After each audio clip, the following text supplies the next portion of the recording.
uopšte kragujevačkoj ekipi su juče automobili ekipe Zastave iz Kragujevca su bili vrlo, vrlo loši, odnosno jednostavno nisu išli.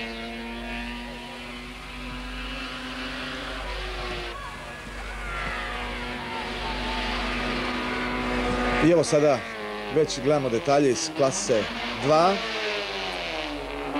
do 1150 kubika iz nacionalne klase.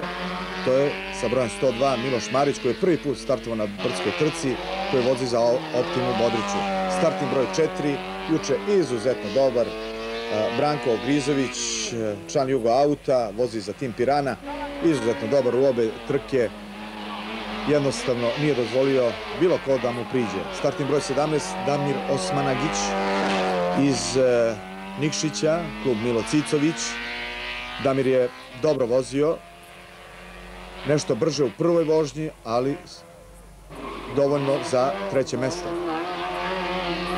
Startni broj 3, Radiša Žurka, Zastava As iz Kragujevca. Startni broj 41, to je Zoran Kastratović. Od njega se očekivalo mnogo više, ali i kako sam kaže, ne zna što se događa, jednostavno automobil ne ide.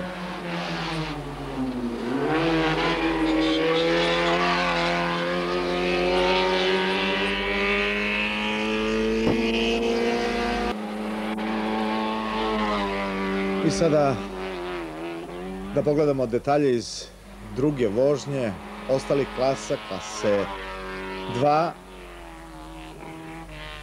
do 1150 kubika, gde je izuzetno brz bio Branko Ogrizović. Još jednom sa brojem 102 Miloš Marić, prvi put juče startovao na brdskoj trci i osvojio 11. mesto, što i nije tako loše. Čestitamo uz naravno podršku za bolje rezultate. Startni broj 4, Branko Ogrizović. Juče ubedljivo najbolji.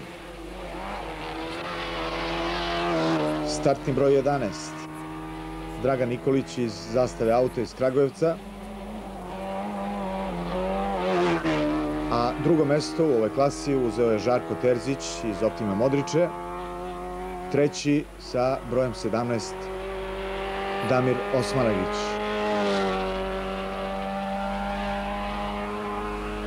Iz Nikšića.